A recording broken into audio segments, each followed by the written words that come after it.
Topics with Stan Bergstein. This is the heartbeat of the racing operation. I'm in a racing secretary's office, and this, each morning, is where the races start.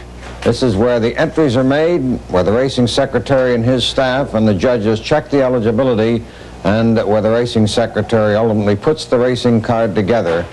Horsemen drop entries in a box in the lobby of the secretary's office 2 or 3 days before a race.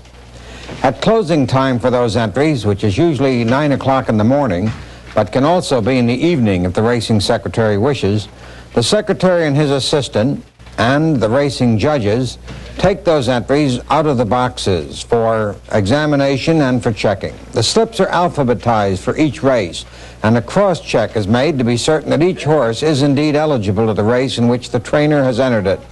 This check is a critical part of the entry process and is made against the racing secretary's records.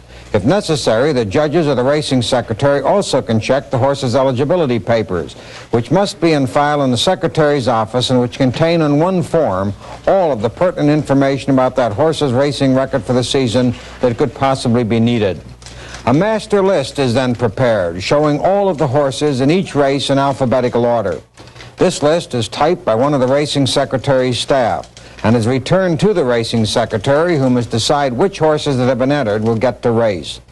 He does this by a check of when each horse last raced. This process is known as date preference. Those horses that have gone longest without a race are given preference over those that have raced more recently. The racing secretary has a file which tells exactly when a horse raced last and when it raced last before that. And the secretary and his assistant make a careful check. 7:14, 29, 22. Esperant. 7:14, 4 and 16. 7 and 17. Salome. 7:14, 4 and 17. Once that is done, the horses are arranged in date preference order. Most tracks race fields of from 8 to 10 horses, and if there are more with the same date preference and can be raced in one race, some are drawn out of the race by lot, or the race may be split into divisions. There are 2 additional horses, also drawn by lot, that are also eligible to the race if any of the regular starters get sick or injured.